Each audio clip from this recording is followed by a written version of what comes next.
Hello everyone, welcome back to the channel. तो जो हमारा चैप्टर 3 हमने स्टार्ट किया था mental health and mental hygiene, आज उसके फर्दर के जो टॉपिक्स हैं उनको हम डिस्कस करेंगे। तो आज का हमारा जो टॉपिक है सबसे पहले वो हमारा ईगो।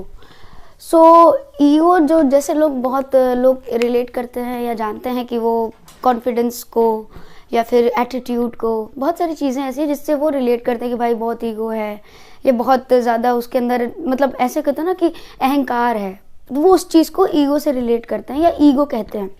बट एक्चुअल में ईगो क्या है वो हम डिस्कस करते हैं। ओके, तो ईगो को यहाँ पे समझेंगे like it's a part of personality, मतलब ऑफ कोर्स ये पर्सनालिटी में हमें रिफ्लेक्ट करता है।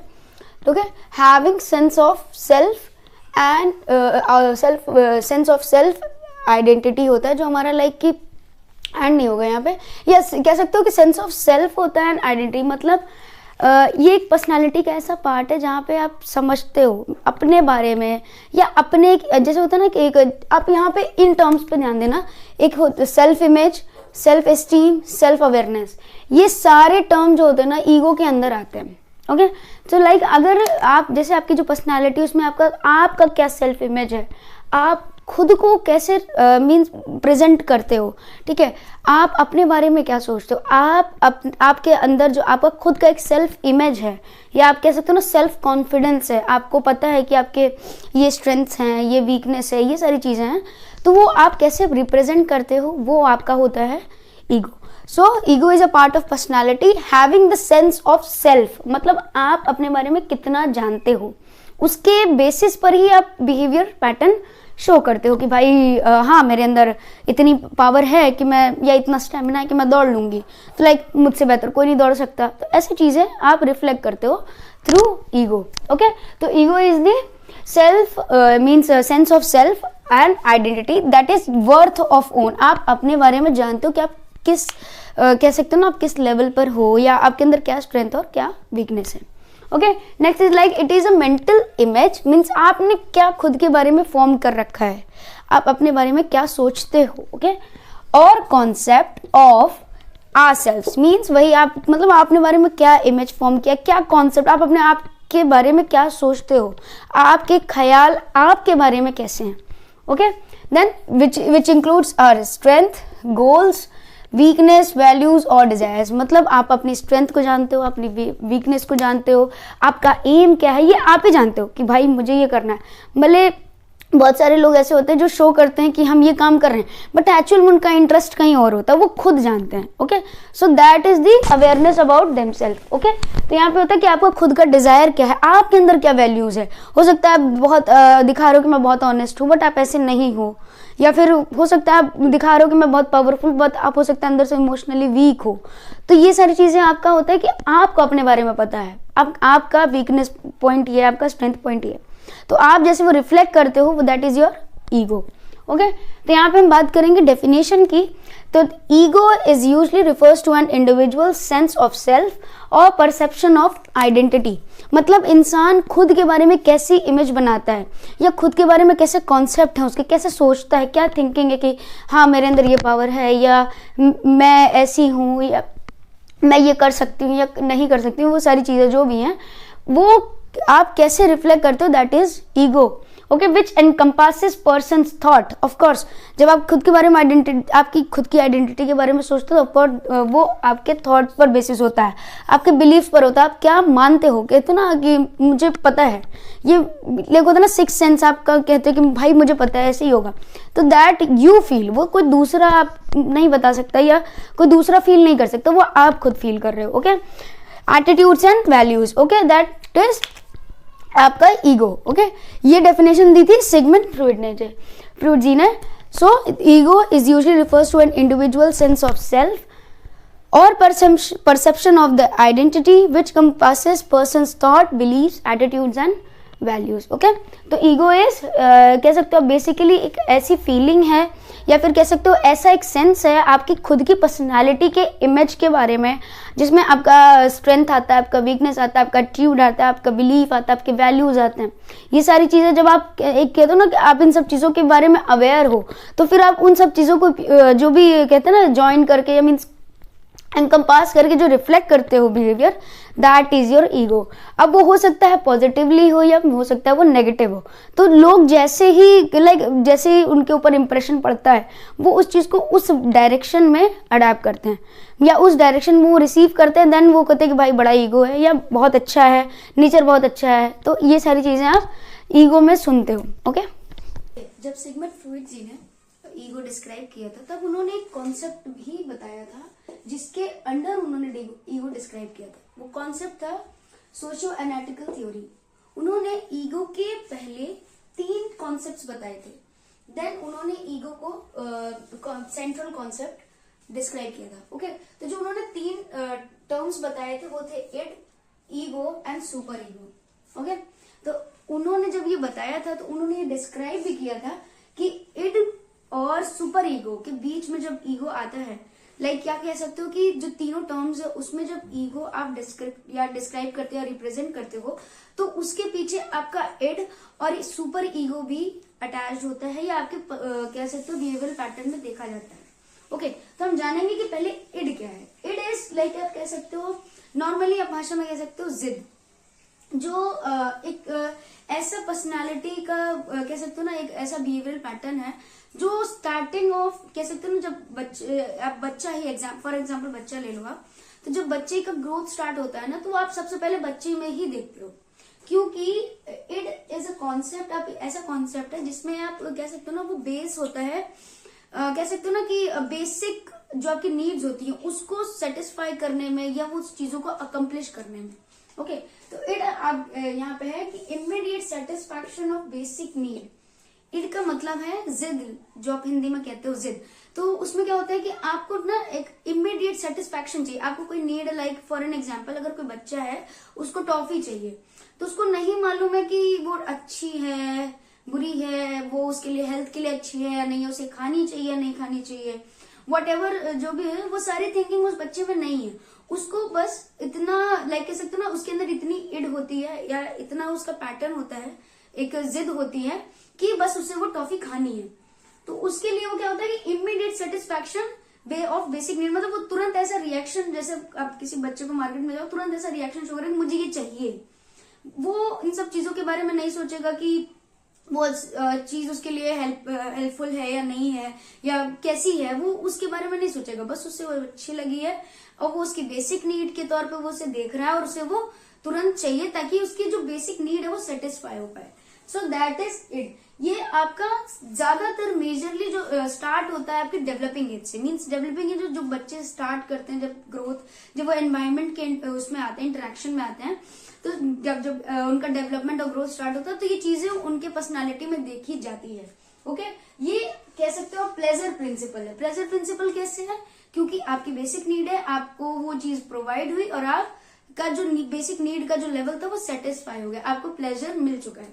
So that is id. Okay, ego जैसे हमने बात करी वो आपके रियलिटी प्रिंसिपल पे, मतलब आप अवेयर हो, आपके सेल्फ कॉन्सेप्ट आपको पता है। ओके, तो इसको आप रियलिटी प्रिंसिपल भी कहते हो, रियलिटी प्रिंसिपल पर बेस्ड है। ये होता है बैलेंस करता है डिमांड अकॉर्डिंग टू रियलिटी।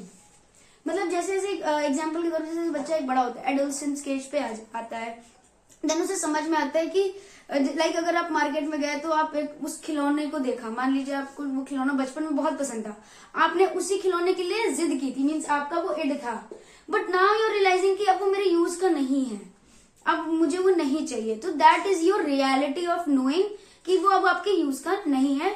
तो अब वहां पे आप डिसीजन क्या लोगे? अगर यूज का नहीं लेकिन आपको फिर भी पसंद है तो आप उसको एक पल को की होता है कि चल भाई ले लेते हैं, लेकिन कभी कभी ऐसा होता है ना कि इट्स नॉट ऑफ यूज, अब इसका वो उस खिलौने को रखने का कोई मतलब नहीं है, अब वो एज क्रॉस कर चुके हैं हम, तो वो ऐसा होता है ना कि बहुत सारे लोग उसको फिर छोड़ देते हैं। लेकिन उनको एक होता है ना कि अगर बचपन में मिला होता, वो इनका जो प्लेजर था, जो बेसिक नीड का जो था ना, अगर वो सेटिस्फाई हो गया तो आज वो इतना अट्रैक्ट नहीं हुए होते।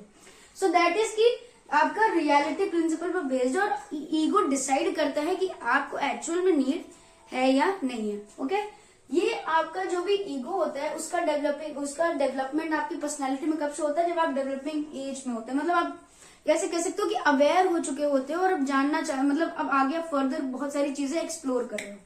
ओके, देन आता है आपका last super ego. Super ego moral principle पर बेस्ड है, मतलब आप इतने इनफ मेच्योर हो चुके हो कि आपको मालूम है कि ये चीज करनी सही है या नहीं सही है।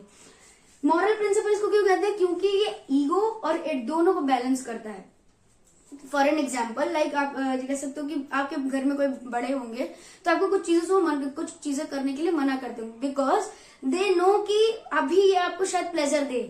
हो सकता है आप अपनी ईगो फेस पे और आपको पता है कि ये रियलिटी में ऐसा है, लाइक आपका होता है कि पापा मुझे पार्टी करनी है, ठीक है। देन आप वहां पे रियलिटी बेसिस पर आप देख रहे हो पार्टी बहुत अच्छी है, बहुत आपकी एज पर बहुत आपको अच्छी लग रही है, अट्रैक्टिव लग रही है, बहुत एंजॉयमेंट है, तो आपने बात करी। देन पापा ने क्या किया? मना कर दिया, बिकॉज ही नोज कि यहाँ पे लाइक होता है ना कि वो शायद वो पार्टी आपके लिए अप्रोप्रिएट नहीं है, तो वहां पे वो चीजें आपको समझाते हैं। देन वो यू रियलाइज आपका वहां पे मॉरल प्रिंसिपल काम करता है कि हाँ, पापा ने इस वजह से मना करी थी, क्योंकि हो सकता है वो पार्टी मेरे लिए कह सकते हो कि ज्यादा अच्छी ना हो या मेरे लिए हेल्पफुल ना हो, या वो जो वो हमारा गेट टुगेदर है या जो भी हमारे दोस्त वहां आएंगे वो अच्छे ना हो। तो वहां पे आपका जो कहते हो ना एक सेंस, एक राइट है रॉन्ग है, वो वाला जब सेंस आपका काम करता है ना, कहते हैं एक मेच्योर सेंस काम करता है, वहां आपका वर्क करता है सुपर ईगो। मीन्स आप अवेयर हो खुद के बारे में, आपको पता है कि आपका ये प्लेजर पॉइंट है, आपने रियलिटी बेसिस भी देख ली है, लेकिन अब आप डिसाइड कर रहे हो कि एक्चुअल में वो मुझे करनी चाहिए या नहीं, नीड है या नहीं, वो तो अलग चीज है। आप रियलिटी पे कर रहे हो कि नीड है या नहीं है। पहले वाले में आपको पता ही नहीं कि वो नीड है या नहीं, आप बस जिद कर रहे हो, ठीक है। सेकंड वाले में आपको पता है कि नीड है या नहीं है, बट थर्ड वाले में आप ये डिसाइड कर रहे हो कि अगर नीड है भी तो क्या वो सही है या नहीं है। So that is your super ego. तो this is the moral principle. ये किस पे वर्क करता है? मॉरल, जहां आप चीजें डिसाइड करते हो। एंड सेंस ऑफ राइट और रॉन्ग, मतलब वो क्या कहते हो ना, बैलेंस करता है कि जो हम करने जा रहे हैं वो सही है या नहीं है। और ये कहाँ पे ये गाइड करता है? Ego, and it means balance करता है दोनों को, कि आपकी जिद और आपका ईगो दोनों बैलेंस में रहे और आप एक डिसीजन जो भी लो अप्रोप्रिएट लो, अपने लिए हेल्पफुल लो। And it develops at maturity age level, मतलब जब आप रियलाइज कर लेते हो, आप अवेयर हो जाते हो, मेच्योर इनफ हो जाते हो अपनी सराउंडिंग्स के बारे में, देन आपके ये बिहेवियर पैटर्न में रिफ्लेक्ट करता है। अच्छा, जब इन्होंने एक डिस्क्राइब किया था सिगमंड फ्रॉइड जी ने, तो उन्होंने बताया था कि अगर इनमें से, इन तीनों में से अगर कोई भी डिसबैलेंस होता है, किसी भी कॉन्सेप्ट में या किसी भी टर्म में डिसबैलेंस होता है, अगर आप समझ लीजिए आपका सुपर ईगो ही बहुत बढ़ गया, फॉर एन एग्जाम्पल, अगर आपका सुपर ईगो ही बहुत ज्यादा मीन्स लाइक हर चीज में रिफ्लेक्ट हो रहा है, कि कुछ बच्चे होते हैं ना, नहीं भाई ये नहीं सही है, ये नहीं करें, तो वो ऐसा होता है ना, फिर वो कभी आगे लाइफ को मीन्स कह सकते हो ना एक्सप्लोर ही नहीं कर पाएंगे, कभी एंजॉय नहीं कर पाएंगे। ओके, फॉर एन एग्जाम्पल, अगर हम कह सकते हैं कि इड बहुत बढ़ गया, आपकी जिद बहुत बढ़ गई है, तो वहां पे आपका सुपर ईगो काम नहीं कर पाएगा। हो सकता है कुछ ऐसी चीजें कर जाओ या कुछ ऐसी चीजों में इन्वॉल्व हो जाओ जो आपके लिए अच्छी ना हो, वो जो आपको हार्म कर सकती हैं। सो इसीलिए उन्होंने सेंट्रल जो आपको बोला है ना, वो होता है ईगो, जहां पे आपको अपनी इड के बारे में भी पता होता है और आपको अपनी सुपर ईगो के बारे में भी पता होता है।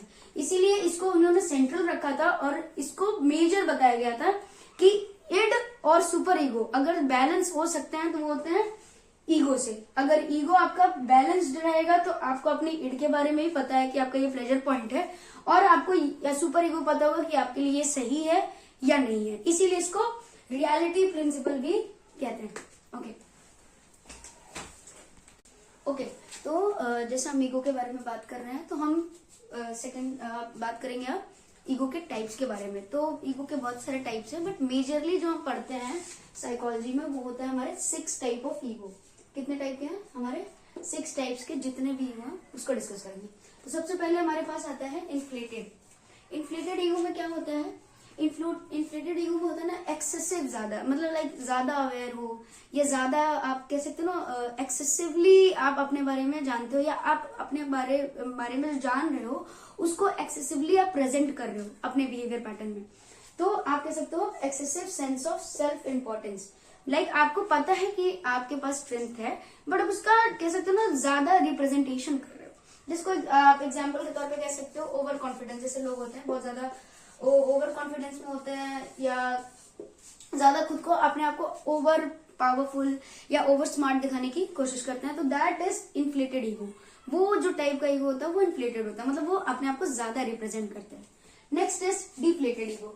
ये इसी का उल्टा है। उल्टा मतलब डिप्लीटेड मतलब कम, मतलब अपने बारे में जानते हैं बट वो नहीं कर पा रहे। फॉर एग्जाम्पल आप इंट्रोवर्ट पर्सन से जैसे हो, उनको पता है कि उनके पास स्ट्रेंथ है, उनको पता है, उनको नॉलेज है, बट वो कभी बोलते नहीं है जस्ट बिकॉज उनके पास वो कॉन्फिडेंस लेवल नहीं है या फिर बहुत कम है, बहुत नील परसेंटेज पर है। ओके, इसका एग्जाम्पल जाए आप कह सकते हो लो कॉन्फिडेंस लेवल। उनको अपने बारे में पता तो है बट वो अपने बारे में कभी आपको एक्सप्लेन नहीं कर पाएंगे, कभी अपने आप को रिप्रेजेंट नहीं कर पाएंगे। वो सारी चीजें आप इसमें देखते हो। आप एग्जाम्पल के तौर पे इंट्रोवर्ट्स कह सकते हो। देन आपका आता है healthy ego. Third means healthy, जो इन दोनों का बैलेंस होता है उसको कहते हैं हेल्दी ईगो। हेल्दी ईगो में क्या होता है, आपको पता है अपने कैरेक्टरिस्टिक्स के बारे में, अपने आपके थॉट्स, फीलिंग्स, इमोशंस सब के बारे में आपको पता है, आप खुद के बारे में बहुत अच्छे से सेल्फ अवेयर हो, और आपको ये भी पता है कि कैसे रिप्रेजेंट करना है। मीन्स आप अपने पर्सनालिटी को एक कहते हो ना बैलेंस फॉर्म में रखते हो। आप अपना जो भी बिहेवियर पैटर्न का जो रिप्रेजेंटेशन है वो आप बहुत अच्छे से करते हो। सो that is your healthy ego. Balanced and realistic sense of self, मतलब आपको पता है कि भाई ये कमी है तो है, आई विल इम्प्रूव इट, ये मेरा लेकिन ये कमी है, ये मेरे में वीकनेस है और मैं इसको सुधार करूंगा या फिर मैं इससे बेहतर करने की कोशिश करूंगा। But there is no over confidence और लो कॉन्फिडेंस। तो ये आपका होता है हेल्दी ईगो, जहां पे आपका होता है ना कि कॉन्फिडेंस लेवल, एक स्मार्टनेस होती है जो एप्रोप्रिएट बिहेवियर पैटर्न होता है। Okay, next is fragile. Fragile जैसा टर्म्स समझ लो कि कहीं भी फ्लेक्सिबल है, मीन्स फ्लेक्सिबल मतलब कहीं भी ट्विस्ट एंड टर्न्स हो सकते हैं। सो फ्रेजाइल में यहाँ पे ईगो के बारे में अगर बात करें तो होता है able to regulate emotions and impulses. मतलब फ्रेजाइल ईगो वाले ऐसे पर्सन्स होते हैं या ऐसे कह सकते हो पर्सनालिटी को कहते हैं, ऐसे ईगो टाइप को कहते हैं जिसमें पर्सन को अपनी चीजों के बारे में मीन्स अपने वो खुद के बारे में जानता है, सेल्फ अवेयर है और उसके अकॉर्डिंग वो अपने आप को क्या कह सकते हो मोल्ड करता है। मीन्स उसके अकॉर्डिंग वो अपने आप को फ्रेम आउट करता है, फॉर्म करता है। लाइक अगर कहीं ज्यादा प्रॉब्लम है तो उस अकॉर्डिंग वो खुद को काम करेगा कि भाई पेशेंस बनाए रखना है, कामनेस रखनी है, इस चीज को हम डील कर सकते हैं। या फिर कहीं ज्यादा ओवर एक्साइटमेंट है तो लाइक तब भी वो होता है कि आई विल ये इतना ज्यादा नहीं करना है या इतना भी एक्साइटमेंट नहीं या इतनी भी हाइपर एक्टिविटी नहीं शो करनी है। तो होता है आपका फ्रेजाइल, जहां पे वो हर सिचुएशन में उसके according appropriate behaviour pattern show करते हैं।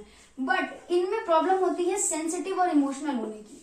मतलब ये क्या होता है कि इस बैलेंस में क्या होता है ना, वो बहुत ज्यादा सेंसिटिव हो जाता है और बहुत ज्यादा इमोशनल हो जाता है। ऐसी चीजों में लाइक कह सकते हो ना, हर चीज में अपना एक सेंसिटिव साइड या इमोशनल साइड अटैच करते हैं। तो ये आपका आता है फ्रेजाइल ईगो में। Okay, next is defensive ego. Defensive ego आप कह सकते हो, जैसे आप टर्म्स कह रहे हो कि अच्छा फ्रेजाइल में होता है ना, जैसे वो लोग होते हैं जो कभी लड़ना नहीं चाहते। अरे हाँ ठीक है, उसने किया तो किया, जाने दो, नहीं करना मुझे, ठीक है, ऐसा होता है। उनको पता है कि हाँ ठीक है बैलेंस कर लिया, उसको पता है कि ऐसा हुआ है उसके साथ, उसको अंदर से बुरा लग रहा है बट उसने अपने आप को उसने बैलेंस कर लिया कि जाने दो, कुछ नहीं करना। सो दैट इज वो उसकी प्रॉपर्टी है कि वो मोल्ड हो गया इस टाइप पे।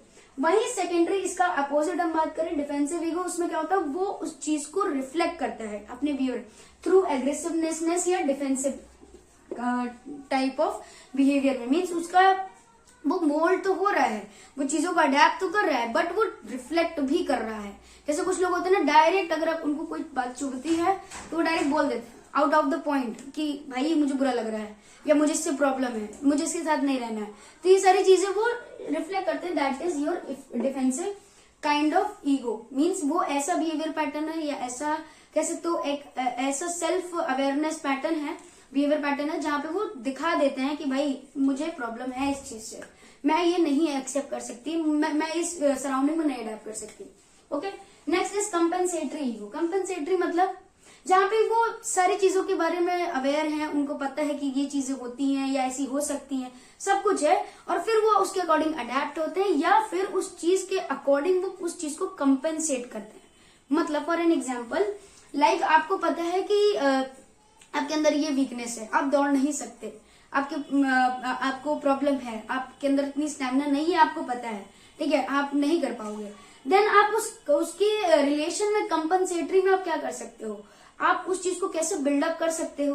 कुछ अगर जो पॉजिटिव पर्सन होता है वो उस चीज को बिल्ड करने की कोशिश करता है, उस चीज को कंपनसेट करने की कोशिश करता है, वही जो नेगेटिव पर्सन होता है, लाइक जिसकी मेंटल हेल्थ अच्छी नहीं, वो नेगेटिविटी की तरफ है, तो वो नहीं समझ पाता है कि भाई अब आगे क्या करना है, तो वो लॉस ऑफ कह सकते हो ना इमोशन, मतलब उन चीज के बारे में ज्यादा स्ट्रेस आउट हो जाता है। तो कंपनसेटरी ईगो में क्या होता है कि वो अपनी उस या फीलिंग को या जो भी इसको इम्पैक्ट कर रही है उस अपने ईगो पैटर्न को वो कंपनसेट कर देता है, मीन्स शांत कर देता है या फिर रिफ्लेक्ट कर देता है, या उसके अलावा वो किसी और चीज पे, जैसे आपने बहुत सारे लोगों को देखा होगा, किसी को गुस्सा आता है तो वो उस सामने वाले जिस चीज से गुस्सा आया उस पर नहीं रिफ्लेक्ट करता, वो किसी और मेथड के जरिए अपना गुस्सा निकालता है। जैसे बहुत लोग होते हैं कि अगर किसी से झगड़ा हो गया तो वो झगड़े के बीच में कुछ नहीं बोलेंगे, एकदम शांत खड़े रहेंगे, फिर अचानक से अपने रूम में जाएंगे, तोड़फोड़ शुरू करेंगे। ये बहुत सारी चीजें होती है जो वो रिफ्लेक्ट करती है, वो अपना जो भी होता है ना वो वहां पे नहीं दिखा रहे, बट उसका कंपनसेशन वो कहीं और कर रहे हैं। वहीं पॉजिटिवली अगर बात करें कि लाइक कुछ लोग होते हैं पढ़ाई में अच्छे नहीं होते, तो उनके अंदर जो टैलेंट होता है वो उसको यूज करते हैं। लाइक कोई अगर आर्ट में अच्छा है, कोई स्पोर्ट्स में अच्छा है, तो वो अपनी पढ़ाई को कंपनसेट कहाँ पे कर रहा है, अपने टैलेंट पर। तो वो होता है आपका कंपनसेटरी ईगो, जहां पे आपको पता है कि आपकी एडिक्वेसी है, आपका लो सेल्फ स्टीम है। लाइक आप स्टेज पर जाने से डरते हो, लेकिन आप बैक स्टेज की बाकी चीजें आप कर सकते हो, ठीक है। तो वो आपका होता है कंपनसेटरी ईगो। ओके, तो अब हम बात करेंगे function of ego. Means ego का हमारे लाइक कह सकते हो ना पर्सनालिटी डेवलपमेंट में या बिहेवियरल पैटर्न में क्या फंक्शन है, वो कैसे आपके पर्सनालिटी डेवलपमेंट या फिर आपका बिहेवियर पैटर्न जो रिप्रेजेंट हो रहा है उसमें वो क्या उसका फंक्शन है। ओके, सो हम बात करेंगे। तो सबसे पहले है आपका self awareness. Self awareness means आप लाइक आपका जो ईगो हेल्प करता है आपको खुद के बारे में नॉलेज गेन करने में, आपके सेल्फ कॉन्सेप्ट को जानने में, आपके बारे में, आप अपने बारे में क्या सोचते हो, एक मेंटल इमेज फॉर्म करने में, ये कह सकते हो मेंटल कॉन्सेप्ट फॉर्म करने में कि आप अपने बारे में क्या जानते हो, या अपने बारे में अगर ये जानते हो तब उसको कैसे यूज करोगे। सो that is your self awareness, जो कि होता है रिकॉग्नाइज ओन सेल्फ, मतलब खुद के बारे में आप जानते हो। जैसे कुछ लोग होते हैं अपने हिडन टैलेंट को वो जानते हैं, कुछ लोग नहीं जानते, उनका टैलेंट हिडन ही रहता है, ऐसा होता है। Okay, next is self concept. Self concept means ego help करता है आपके सेल्फ कॉन्सेप्ट, मीन्स आपके खुद के लाइक जितने भी बिलीव हैं, वैल्यूज हैं, स्ट्रेंथ है, जो भी चीजें, मॉरल्स हैं, आपके अंदर जो एक इनबिल्ड कैपेबिलिटी होती है ना, जो आप अपने इंटरेक्शन, अपने एनवायरमेंट से, अपने फैमिली से, हर चीज से इंटरेक्ट करके आप सीखते हो, ठीक है। आप जानते हो कि हाँ, आप जैसे स्कूल में फॉर एग्जाम्पल आप कभी पार्ट करो किसी कंपटीशन में, लाइक स्पीच कंपटीशन में आप पार्ट कर रहे हो, तो वहां पे आप ये नॉलेज गेन करते हो कि आप क्या स्पीच डिलीवर कर सकते हो या नहीं कर सकते, कि आप गेन कर पाओगे जब आप उस चीज में पार्ट करोगे।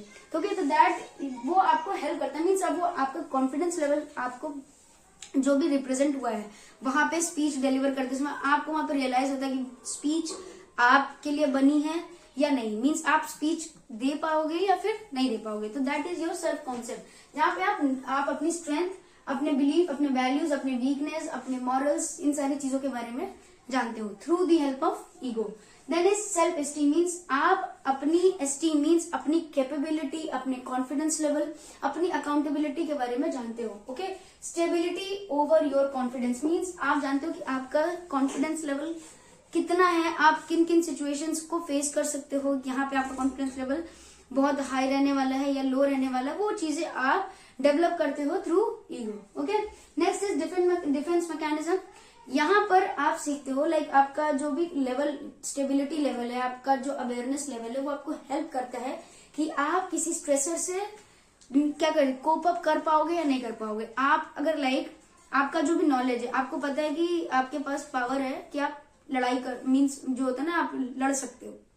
अगर आपकी कहीं लड़ाई हुई तो आप वहां पे होता है कि भाई मैं लड़ लूंगा, लेकिन अगर आपको दिख रहा है कि सामने वाला बंदा आपसे ज्यादा पावरफुल है, देन आपका एक अंदर का जो भी ईगो होता है, मीन्स आपका जो कॉन्फिडेंस लेवल होता है, आपकी जो अवेयरनेस होती है, आपको पता है कि नहीं लड़ पाएंगे इससे, हमारे अंदर इतनी पावर नहीं है, तो वो आपको हेल्प करता है मीन्स कोप अप करने के लिए कि उस सिचुएशन में आपको क्या करना है, आपको वहां पे रहना है, आपको आगे फर्दर क्या डिसीजंस आपको लेना है। लाइक मीन्स आप उस चीज को अडेप्टेशन इसलिए बोलते हैं इसमें कि आप उस क्या बोलते हैं ना, चैलेंज को अडेप्ट करते हो कि वहां पे आपको एक्चुअल में डिसीजन क्या लेना, आप उस सराउंडिंग को कैसे अडेप्ट करोगे। लाइक कुछ लोग होते हैं, कुछ लोगों को अपने बारे में पता है कि उनको एलर्जी है। ओके, लाइक आप कह सकते हो किसी नए जगह पे जाने से एलर्जी है, या फिर कह सकते हो कुछ नया ट्राई करने में, लाइक कोई ऐसा फूड पार्ट कह सकते हो मटेरियल, उनको आइटम खाने में उनको पता है नहीं है कि इसमें क्या है, तो उनको ये मालूम है कि उसको इस फूड आइटम से एलर्जी है, फिर वो जब जानते हैं तो वो हो सकता है वो थोड़ा सा हेजिटेट करे कि उस नए जो भी डिश उनके सामने रखी गई है वो उसको खाने में थोड़ा सा हेजिटेट करे कि उनको नहीं मालूम है इसमें क्या क्या है। ओके, तो वहां पे वो क्या होता है ना कि जो भी उनका स्ट्रेस है उस वक्त पे वो उस पे कोप अप मैकेनिज्म मीन्स अपना डिफेंस मैकेनिज्म अप्लाई करते हैं कि उनको अब आगे क्या करना है। Next is emotional control, emotions control मतलब आपका अवेयरनेस बताता है कि आपको कहाँ पे कैसे बिहेवियर पैटर्न शो करना है, आपके इमोशन किस लेवल पर होने चाहिए।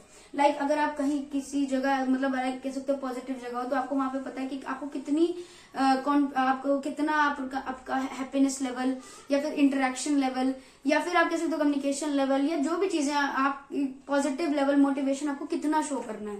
लाइक होता है बहुत सारी जगहों पे आपको इतनी जरूरत नहीं होती कि आप अपनी एक्टिविटी शो करें, आप थोड़ा सा रहते हो कि हाँ भाई काम रहते हैं, कोई वो नहीं है, प्रॉब्लम नहीं है, बट समटाइम्स यू नीड कि हाँ हाई मोटिवेशन की जरूरत है यहाँ पे, ठीक है।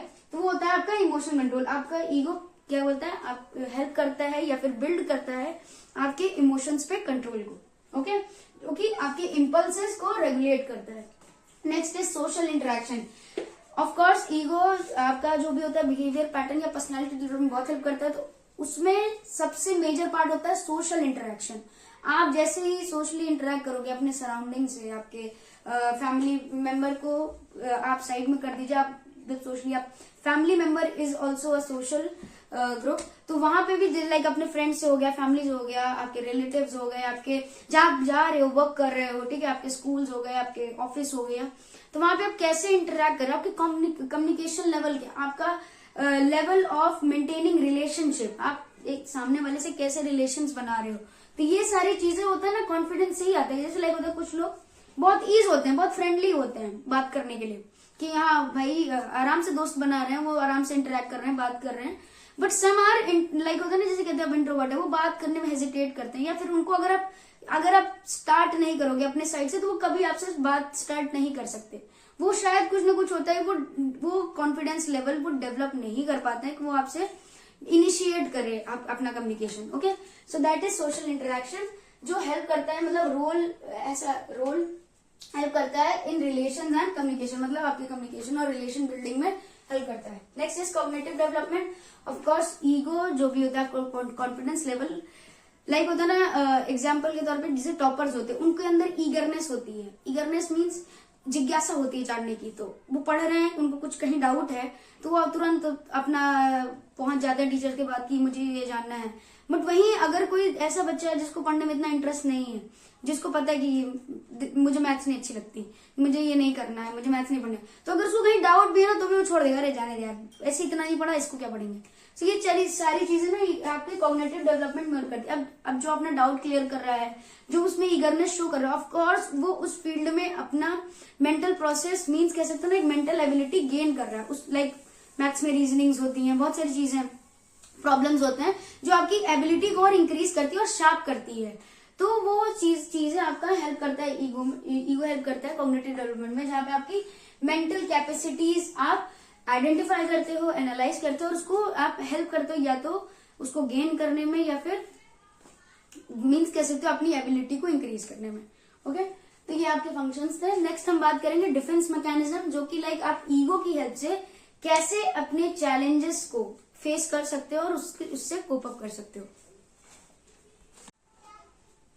ओके, तो जो हमारा नेक्स्ट टॉपिक है वो है हमारा डिफेंस मैकेनिज्म। जैसा कि हमने अभी ईगो में उसके फंक्शंस में पढ़ा था कि डिफेंस मैकेनिज्म वो होता है जिसमें आप के अंदर का भी जो भी अवेयरनेस है, आपका जो भी बिहेवियर पैटर्न है, वो आपको हेल्प कर रहा है चीजों से कोप अप करने के लिए, स्ट्रेसर से कोप अप करने के लिए, उस चैलेंज को फेस करने के लिए, उससे फाइट अप करने के लिए, या फिर वहां पे ऐसे डिसीजंस फॉर्म करने के लिए जिसमें आप खुद को स्टेबल कर पाओ, मीन्स उस चैलेंज से आप अपने आप को रिलीव कर पाओ। ओके, सो डिफेंस मैकेनिज्म को क्या कहते हैं यहाँ पे, method to protect self and cope up with emotional thoughts, feeling, drives और इवेंट्स। यहाँ पे हम थ्रू अगर मेंटल प्रोसेस की बात करें, मेंटल हेल्थ की बात करें, तो यहाँ पर जो डिफेंस मैकेनिज्म की मीनिंग है वो है कि ऐसे मेथड जहां पे हम खुद को प्रोटेक्ट कर रहे हैं, किससे, जो भी हमारे अंदर जो नेगेटिव थॉट्स हैं या जो हमारे पास ऐसे स्ट्रेसर आ रहे हैं जिसकी वजह से हमारी मेंटल हेल्थ पर इफेक्ट पड़ रहा है, इम्पैक्ट पड़ रहा है, तो ऐसी मेथड्स को यूज करके जहाँ पे हम खुद को बचाएं, उस चीजों से कोप अप कर सकें। वो कौन से होते हैं? जो आपके हो सकते हैं इमोशनल थॉट्स हो सकते हैं, जो कि आपके जो भी चैलेंजेस है उसकी वजह से अराइज हो रहे हैं। आपकी फीलिंग्स हो सकती हैं, आपके ड्राइव्स हो सकते हैं। ड्राइव्स मीन्स आपके ऐसे इंट्यूशंस, ऐसी कह सकते हो ना, आपका ऐसा डिजायर मीन्स एक ऐसी नीड अराइज हो जाना जो आपको मीन्स कह सकते हो ना फोर्स करती है एक किसी भी चीज को कहते हो ऐसे भी किसी भी टास्क को एक्सेप्ट करने के लिए या करने के लिए। मीन्स टास्क को क्या बोलते हैं आप, किसी भी एक्टिविटी में इन्वॉल्व होने के लिए, किसी भी टास्क को एक्सेप्ट करके उसमें इन्वॉल्व होने के लिए। ओके, कोई भी ऐसा इवेंट हो रहा है, कुछ भी ऐसा आपके सराउंडिंग में हो रहा है जिसकी वजह से आपके मेंटल हेल्थ पर इम्पैक्ट पड़ रहा है, तो वहां पर आप कौन कौन से मेथड्स यूज करते हो, कौन कौन से मैकेनिज्म यूज करते हो डिफेंस के, जिससे आप उस इवेंट से, उस फीलिंग से, उस थॉट से, इन सारी चीजों से, उस स्ट्रेस एंजाइटी से आप रिलीव कर पाओ खुद को, आप अपने मेंटल हेल्थ को स्टेबल कर पाओ। ठीक है, आप सारी चीजों को स्टेबलाइज कर पाओ, आप कोप अप कर लो, आप ऐसे डिसीजन ले लो जिसमें आपको रिलीफ मिले कि हाँ ये चीज सॉल्व हो गई है, उन प्रॉब्लम्स को रिजॉल्व कर पाओ। ओके, इसका पर्पस क्या है? पर्पस इज टू रिड्यूस और eliminate anxiety, stress, resolve conflicts and maintain sense of security. मतलब आप ऐसे मेथड्स यूज कर रहे हो, ऐसे मैकेनिज्म्स यूज कर रहे हो जहां पर आप खुद को एक ऐसी मतलब सेंस ऑफ मतलब एक फीलिंग दे रहे हो कि हाँ अब ये चीज सॉल्व हो गई है, अब ये चीज दोबारा नहीं होगी, या अगर होगी तो मैं इस चीज से डील कर लूंगा।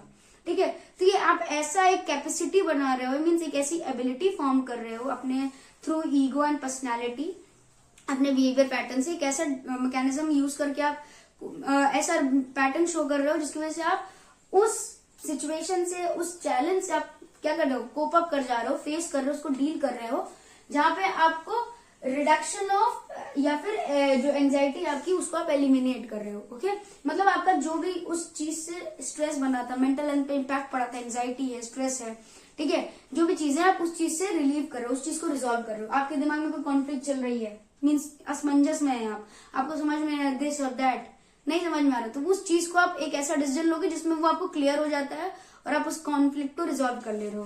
ठीक है, तो वहां पे आप एक सिक्योरिटी फॉर्म कर ले रहे हो, एक सेंस, एक फीलिंग फॉर्म कर ले रहे हो कि हाँ ये चीज रिजॉल्व हो गई है, या अब अगर आएगी तो मैं इसको डील कर लूंगा, सेम यही मेथड अप्लाई करके। ओके, तो इसमें दो मेथड की बात हुई है अभी, इस मैकेनिज्म में दो मेथड, मतलब दो मेथड के तरीकों से मैकेनिज्म अप्लाई होता है। पहला होता है आपका डायरेक्ट मेथड जिसमें आप मैकेनिज्म अप्लाई करते हो, दूसरा आपका indirect method. Okay, direct method आपका होता है कॉन्शियसनेस लेवल, मीन्स आपको पता है कि आप क्या करने जा रहे हो, मीन्स आप अवेयर हो कि आप जो डिसीजन ले रहे हो वो कैसे आप क्या बोलते हैं प्रेजेंट करोगे। ओके, तो ये होता है conscious mode of defence, means आपको मालूम है कि आप क्या बोलते हैं ना फुल्ली अवेयर हो इस चीज से, इस सिचुएशन से, उस चैलेंज से, और आप जो स्टेप लोगे उसका क्या रिजल्ट होगा। ठीक है, उसमें आप क्या करते हो? इंक्रीज करते हो अपने ट्रायल्स को या फिर अपने एफर्ट्स को इम्प्रूव करते हो। मतलब फॉर एन एग्जाम्पल, जैसे आपको मालूम है कि आपके नीट में जो भी लाइक नीट हो गया, आपके एग्जाम्स में, कॉम्पिटेटिव एग्जाम्स में, आईआईटी में आपके इतने मार्क्स आए हैं। ठीक है, अब आपको उस चीज का स्ट्रेस है कि भाई ये इतना इनफ नहीं है आपकी, आप आपके डिजायर्ड कॉलेज में एडमिशन ले सको। ओके, सो क्या होता है कि आप फिर वहां पे या तो आप अपने ट्रायल्स इंक्रीज करोगे, नंबर ऑफ इंक्रीज, भाई कि मेरे एफर्ट पूरे हैं, मैंने फुल कॉन्सेंट्रेट किया था, सब कुछ पूरा है। ठीक है, तो आप क्या करोगे? एक ट्रायल और देते हैं, क्या पता इसमें इस बार कोई मुझसे प्रॉब्लम हुई हो। ठीक है, नेक्स्ट इज कि आप एफर्ट्स इंप्रूव करते हो कि आप वहां पे अवेयर होते हो इस, या फिर आप कह सकते हो उस चीज के बारे में जानते हो कि हो सकता है हाँ कहीं ना कहीं यहाँ पे गलती हुई थी मुझसे, हाँ ये मेरा कॉन्सेप्ट क्लियर नहीं था और यही क्वेश्चन आ गया था। तो आप वहां पे दो चीजें करते हो, या तो आप अपने ट्रायल्स इंक्रीज करते हो या फिर इस प्रॉब्लम के अगेंस्ट अपने एफर्ट्स अच्छे करते हो। ठीक है, इंप्रूव करते हो। नेक्स्ट इज कॉम्प्रोमाइज, या फिर ऐसे भी पर्सन होते हैं जो कॉम्प्रोमाइज करते हैं, यार 3-4 बार अटेम्प्ट हो गए, अब नहीं हो रहा है। ठीक है, तो एक काम करते हैं, कोई और एग्जाम ट्राई करते हैं। लाइक अगर नीट में नहीं हो पा रहा है तो नीट के जैसे ही अदर जो भी आपके ऑप्शंस अवेलेबल हैं आप उस पे अप्लाई कर रहे हो। ठीक है, ये हो गया। नेक्स्ट आपका आता है विड्रॉल या सबमिसिव, या फिर आप ये ऑप्ट कर रहे हो कि नहीं होगा, आप विड्रॉ कर ले रहे हो कि हाँ मैंने 5-6 अटेम्प्ट से ज्यादा दे दिया है, अब प्रेशर इंक्रीज हो रहा है और मुझे कहीं भी रास्ता नजर नहीं आ रहा है, so I am just withdrawing myself. आप सबमिसिव कर रहे हो। सबमिसिव मीन्स आप गिव अप कर दे रहे हो। ठीक है, सबमिसिव का मतलब होता है आप नोन हो, आपको पता है आप क्या डिसीजन ले रहे हो और आप वहां पे गिव अप कर दे रहे हो कि हाँ मुझसे नहीं होगा, मैंने बहुत ज्यादा अटेम्प्ट भी दे दिए हैं, ये शायद मेरे लिए नहीं बना है, मुझे कुछ और ट्राई करना चाहिए, वो आपका होता है कॉम्प्रोमाइज एंड विड्रॉल, जहां पे आप उसको गिव अप कर दे रहे हो कि नहीं होगा, मतलब अब मैं किसी और चीज में एफर्ट करूंगा। ओके, नेक्स्ट आपका जो होता है इनडायरेक्ट मेथड, उसमें क्या होता है कि आपका कॉन्शियसनेस लेवल इतना वर्क नहीं करता, आप इनडायरेक्टली करते हो, मीन्स कहते हैं ना क्या करते हो आप अपने सबकॉन्शियस माइंड से करते हो, आपको वो मालूम नहीं होता कि आप ये करने जा रहे हो, या फिर आपने खुद से वो फुल्ली अवेयर हो कि वो डिसीजन नहीं लिया है, बट हाँ कि हाँ ठीक है ऐसा कर देंगे, तो हो सकता है ऐसा हो, या फिर वो आपके एफर्ट्स या आपके पैटर्न में ऐसा हो जाए आपसे, जिसकी वजह से आपका भी जो भी क्या बोलते हैं ना डाइवर्जन है वो क्रिएट हो जाए और आप उस चीज से ओवरकम कर जाओ, मीन्स उस चैलेंज से ओवरकम कर जाओ। जैसे आपका है टेम्पररी एडजस्टमेंट। अब जैसे क्या होता है, आप क्या बोलते हो किसी उसमें मूवी में आप गए, मूवी की टिकट्स ले ली आपने, सारी कुछ चीजें हो गई, बट अब क्या हो रहा है कि आप जा नहीं पा रहे हो, ठीक है, आप मूवी देखने जा नहीं पा रहे हो, तो अब क्या होगा, लाइक बारिश हो गई है, कोई प्रॉब्लम आ गई, वेदर में कोई प्रॉब्लम आ गई, आपके पास टिकट्स है, सारी चीजें हैं, बट आप जा नहीं पा रहे हो, तो वहां पे एक टेम्पररी एडजस्टमेंट होगा, कोई बात नहीं, चलो मूवी घर पर लगा लेते हैं, अपने होम थिएटर पे लगा के देख लेते हैं। ओके, तो ये आपका हो गया टेम्पररी एडजस्टमेंट, कि आप उस चीज के लिए एडजस्टमेंट, एक टेम्पररी एडजस्टमेंट ढूंढ रहे हो, फिर हाँ जब जैसे वेदर सही होगा, अगर बीच में वेदर सही होगा तो हम तुरंत वापस हम इंटरवल से मूवी ही देख लेंगे। तो ये सारी चीजें थी। इसमें आप इमेजिन करते हो अपने विशेस के अकॉर्डिंग, मतलब आपने कोई विश रखी, मतलब कोई प्रॉब्लम आई है तो आप उसके अकॉर्डिंग डिसीजंस करते हो, इमेजिनेशन में डिसीजन करते हो। जैसे लाइक फॉर एन एग्जाम्पल, आपको पता है कि ये चीजें अगर करेंगे हम तो शायद ऐसा रिजल्ट निकले, लाइक अगर कह सकते हो कि अगर हम बाई कार, फॉर एग्जाम्पल जैसे हमने बात करी मूवी देखने की, तो हम जैसे बाई कार निकलेंगे तो शायद हम ना भीगे, या शायद हम उस चीज से पहुंच पाए। हाँ, बारिश बहुत ज्यादा हो रही है, हो सकता है लाइक होता है ना, कुछ लोग आपको सजेस्ट करेंगे, एडवाइस करेंगे कि भाई बारिश में इतनी भारी बारिश हो रही है, गाड़ी नहीं चला पाएंगे, बट सम पीपल लाइक कि भाई चलाते हैं ना, क्या पता हम इजिली पहुंच जाएं और हमारी मूवी ना छूटे। तो वो आप ऐसे डिसीजंस करते हो अपने विशेस के अकॉर्डिंग, अपने इमेजिनेशंस के according. Okay, cope up with rational, मतलब इनडायरेक्ट मेथड में आप क्या करते हो, आपके पास एक रीजन होता है, तब आप उस चीज से कोप अप करते हो या ओवरकम करते हो। लाइक आप कहते हो ना भाई चलते हैं वरना मूवी छूट जाएगी, या फिर हो सकता है हम अगली बार ना देख पाए, या फिर कुछ भी हो सकता है, बहुत सारी चीजें हैं। जैसे फॉर एन एग्जाम्पल, आपका फेवरेट एक्टर आपके सिटी में आया, तो बहुत चैलेंजेस है कि भाई गाड़ी नहीं मिल रही, ठीक है, आप जिस इवेंट में वो आया उस इवेंट की टिकट नहीं मिल है, फिर भी आपको जाना है। इमेजिन करके इफ टिकट मिल गई, तो कहीं से भी टिकट मिल गई तो हम जाके अपने फेवरेट एक्टर से मिल सकते हैं। तो वहां पे आप इमेजिन कर रहे हो, विशेष कर रहे हो, ठीक है। फिर वहां पे क्या होता है कि आप के पास एक रैशनल होता है, मीन्स एक रीजन होता है उस चीज को अकम्प्लिश करने के लिए, कि भाई मुझे टिकट चाहिए, क्यों चाहिए, क्योंकि आपका फेवरेट एक्टर है और आपको उनसे मिलना है। ओके, तो यहाँ पे जो इनडायरेक्ट मेथड होता है वो आपका सबकॉन्शियसली वर्क करता है, और यहाँ पे आपको एक रीजन होता है उस चीज से कोप अप करने के लिए। नेक्स्ट हम बात करेंगे मैकेनिज्म कितने टाइप्स के होते हैं, जो भी आप डिफेंस मैकेनिज्म अप्लाई करते हो कैसे होते हैं और कितने टाइप्स के होते हैं। ओके, तो अब हम बात करेंगे हमारे जो डिफेंस मैकेनिज्म्स हैं उनके टाइप्स क्या हैं, मतलब जो हमारे पास अभी तो हमने मेथड पढ़े थे कि उस मैकेनिज्म को कैसे यूज करेंगे। दो टाइप से, या तो वो डायरेक्टली यूज करेंगे हम, या फिर इनडायरेक्टली। ओके, बट हमारे वो कौन कौन से टाइप्स हैं मैकेनिज्म के जो हम अप्लाई करते हैं, तो इसमें दो टाइप है हमारे, एक पहला है अडेप्टिव एंड दूसरा है मैल अडेप्टिव। अडेप्टिव क्या होता है, जो लाइक कह सकते हो आपको एक पॉजिटिव रिस्पॉन्स देते हैं, या फिर जो आप इजिली अडेप्ट कर सकते हो, या फिर जो कहते हैं ना जिनका मेंटल हेल्थ अच्छा होता है, या फिर कह सकते हो जिनका मेंटल हेल्थ पॉजिटिव वे में होता है या मोटिवेटेड होता है, तो वो उनको एक रैशनल वो क्या करते हैं ना कि किसी भी सिचुएशन का एक रैशनल निकालते हैं और उसके अकॉर्डिंग डिसीजंस करते हैं, एंड देन वो मैकेनिज्म अप्लाई करते हैं जिसकी वजह से वो ज्यादातर जो होता है ना बेनिफिट की तरफ मूव करते हैं।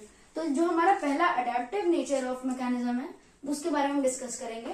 तो अडेप्टिव में हमारे पास है छह मेथड्स हैं, या फिर कह सकते हो 6 मैकेनिज्म्स हैं जो अडेप्टिव इसमें आते हैं, उसके बारे में डिस्कस करते हैं।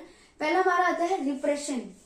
रिप्रेशन क्या होता है, रिप्रेशन होता है कि लाइक जैसे आपके साथ कोई इवेंट हुआ, ठीक है, जो आपके लिए प्रॉब्लमेटिक था, आपके मेंटल हेल्थ पर इम्पैक्ट कर रहा है, आपको negative thoughts, negative feelings, negative emotions, या फिर कह सकते हो आपको ईगो का जो भी है मीन्स डिसबैलेंस कर रहा है, ठीक है, डिस्प्लेस कर रहा है। ओके, तो रिप्रेशन एक ऐसा मैकेनिज्म है जहां पर आप किसी भी सिचुएशन में कोप अप कर सकते हो। कैसे? किसी भी इवेंट के बारे में जो भी थॉट्स आपको अफेक्ट कर रही है उसको भूल जाने में।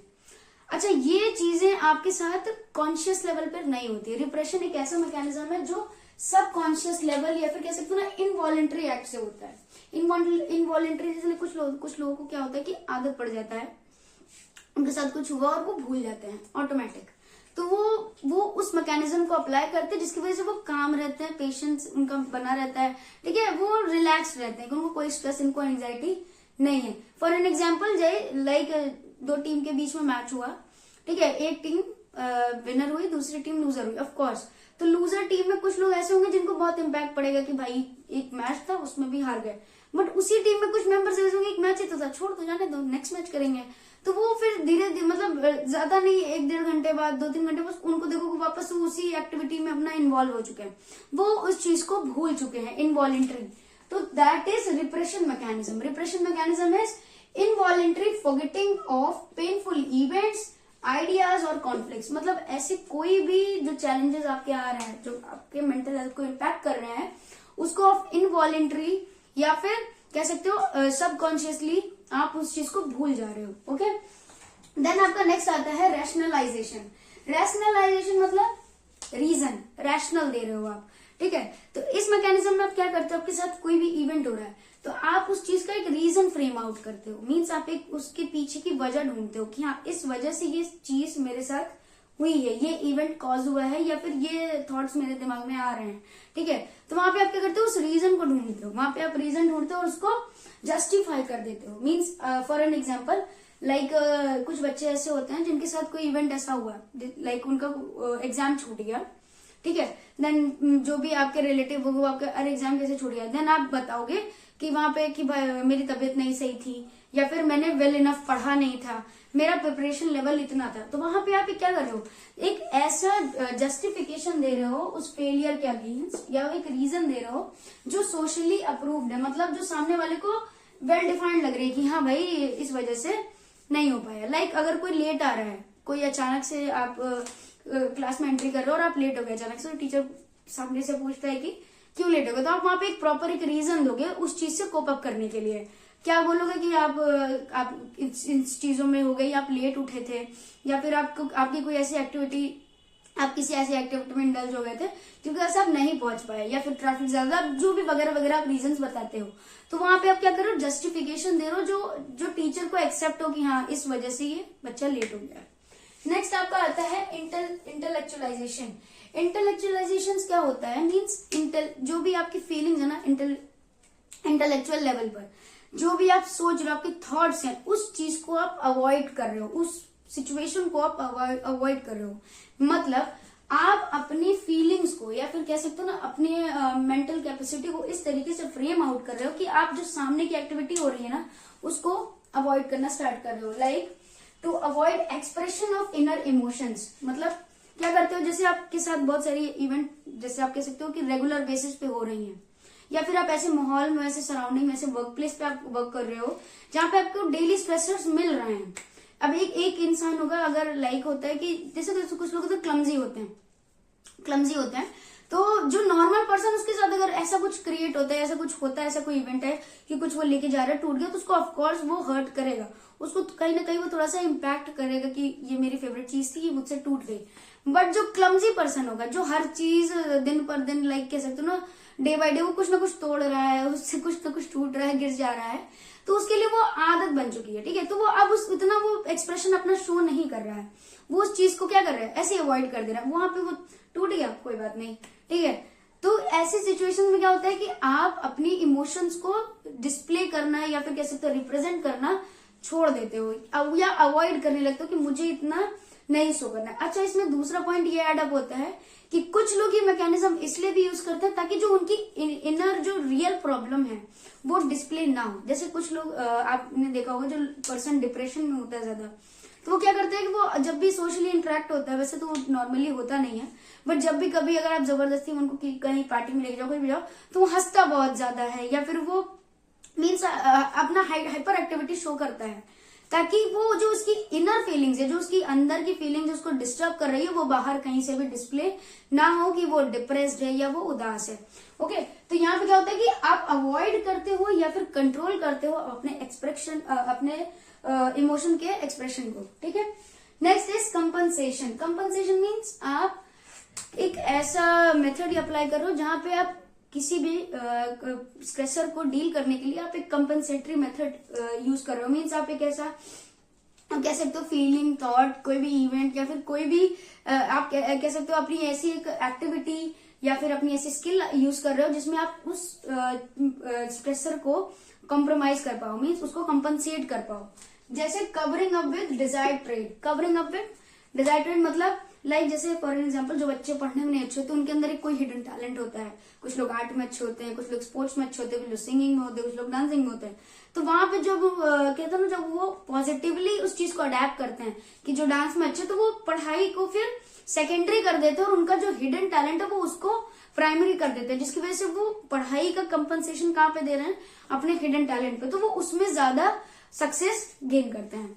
Next is sublimation. सब्लिमेशन क्या है आपका, कि आपके अंदर जो भी प्रॉब्लम है, लाइक जो आपके इनर थॉट्स हैं, आपकी जो भी ड्राइव्स हैं, आपकी जो भी नीड्स हैं, जो भी कुछ भी आपके दिमाग में चल रहा है जो इम्पैक्ट कर रहा है आपकी मेंटल हेल्थ को, उसको आप चैनल कर रहे हो विद एक्सेप्टेबल एक्टिविटी। ठीक है, लाइक आपको फॉर एन एग्जाम्पल एक नेगेटिव पॉइंट है, आपको गुस्सा बहुत आता है। ओके, बहुत ज्यादा, बहुत गुस्सा आ रहा है, या आप बहुत कह सकते हो कि बहुत हैप्पी रहते हो। ठीक है, या फिर आपके पास ऐसी स्किल्स है कि आप बहुत खुश रह सकते हो।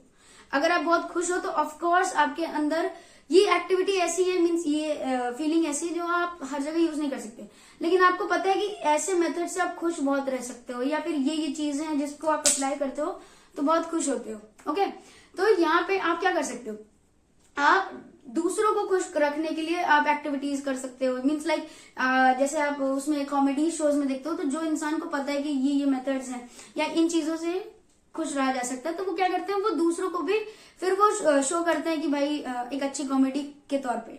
लाइक और जैसे अब हम बात करें गुस्से की, जैसे उनको बहुत गुस्सा आता है तो वो क्या करते हैं, एक बेनिफिटेड एक्टिविटी में इन्वॉल्व हो जाते हैं। लाइक जैसे स्पोर्ट्स हो गया, स्पोर्ट्स में हाई मोटिवेशन, हाई एनर्जी और एग्रेसिवनेस का बहुत रोल होता है, तो वो क्या करते हैं, खुद को चैनल कर लेते हैं। मीन्स अगर उनका एग्रेसिवनेस उनके लिए अच्छा नहीं है, लेकिन उस चीज को अगर वो कंट्रोल नहीं कर पा रहे, लेकिन वो उसको चैनल कर सकते हैं, मीन्स उसको शिफ्ट कर सकते हैं एक ऐसी जगह जहां पे उनको बेनिफिट हो रहा है। सो दैट इज आपका सब्लिमेशन। नेक्स्ट हम आपकी बात करें सब्स्टिट्यूट की। सब्स्टिट्यूट क्या होता है, सब्स्टिट्यूट में क्या होता है कि आप किसी भी चीज के लिए एक नया मेथड प्रोवाइड कर रहे हो सामने वाले को, या फिर कह सकते हो ऐसी सिचुएशन आपके पास आ रही है जिसमें आप एक अनदर मेथड, एक अनदर कह सकते हो एम, या फिर एक कह सकते हो अनदर थॉट, अगर आपके दिमाग में कोई ऐसा थॉट हो तो उसकी जगह पे आप कोई दूसरा थॉट अप्लाई करो, दैट इज योर सब्स्टिट्यूशन। इसमें क्या है, replacement of unacceptable impulses, attitude, needs और emotion with more acceptable activities. मतलब लाइक आपके दिमाग में आ रहा है कि भाई लाइक उदास है, आपसे किसी से आपकी लड़ाई हो गई किसी से, तो आप क्या करते हो कि उन चीजें आपके दिमाग में चल रही है कि हाँ उसने ऐसा कह दिया या फिर उसने ऐसा बोल दिया, तो ये चीजें आपके दिमाग में चल रही है, वो आपके इम्पैक्ट कर रही है मेंटल हेल्थ को। तो आप क्या करोगे, अरे हटाओ ये सब नहीं सोचना, आप फटाक से गए अपने ड्रॉवर से पुराना एल्बम निकाला फोटो का और उसको देखने लग गए, तो वो चीजें आपकी फिर मेमोरी गेन करेंगी। हाँ पुराने जब हम खेलते थे तो ऐसा होता था, हम क्लास में बैठते थे ऐसा होता था, तो आप क्या कर रहे हो, एक सब्स्टिट्यूट ढूंढ रहे हो, एक कैसे डाइवर्जन ढूंढ रहे हो, ताकि आपका जो मेंटल हेल्थ है वो इम्पैक्ट ना हो जो अभी लड़ाई हुई है।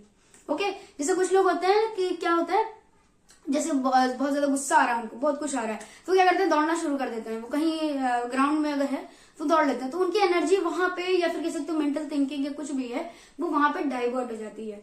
फॉर एन एग्जाम्पल, कुछ लोग होते हैं जिनको बहुत ज्यादा कभी कभी अगर होता है इम्पैक्ट कर गया, बहुत ज्यादा उदास है, तो क्या करते हैं, म्यूजिक सुनने लगते हैं, ठीक है, मूवीज देखने लगते हैं। तो ये आप क्या कर रहे हो, आप वहां पे एक सब्स्टिट्यूट ढूंढ रहे हो, मीन्स अपनी उस फीलिंग्स को, थॉट को सबसाइड करने के लिए, उसको हटाने के लिए एक ऐसा डाइवर्जन ढूंढ रहे हो जिसकी वजह से वो कहीं और शिफ्ट हो रहा है। बेसिकली लोग जो यूज करते हैं मैकेनिज्म अपने डेली लाइफ में, लाइक फॉर एन एग्जांपल, जैसे कुछ लोग होते हैं प्रॉपर कॉम्पिटेटिव एग्जाम, आपने बहुत देखा होगा, कॉम्पिटेटिव एग्जाम्स की तैयारी कर रहे हैं, ओके। उनसे बहुत सारी चीजें ऐसी, उन्होंने बहुत सारे अटेम्प्ट दिए हैं, उनके पास बहुत सारा नॉलेज है, सब कुछ है, बट वो कहीं ना कहीं कुछ ना कुछ ऐसा कोई एफर्ट होगा जो नहीं हो पाएगा उनसे, और वो कॉम्पिटिटिव एग्जाम को क्वालिफाई नहीं कर पाए, रेदर मतलब बहुत सारे अटेम्प्ट के बाद।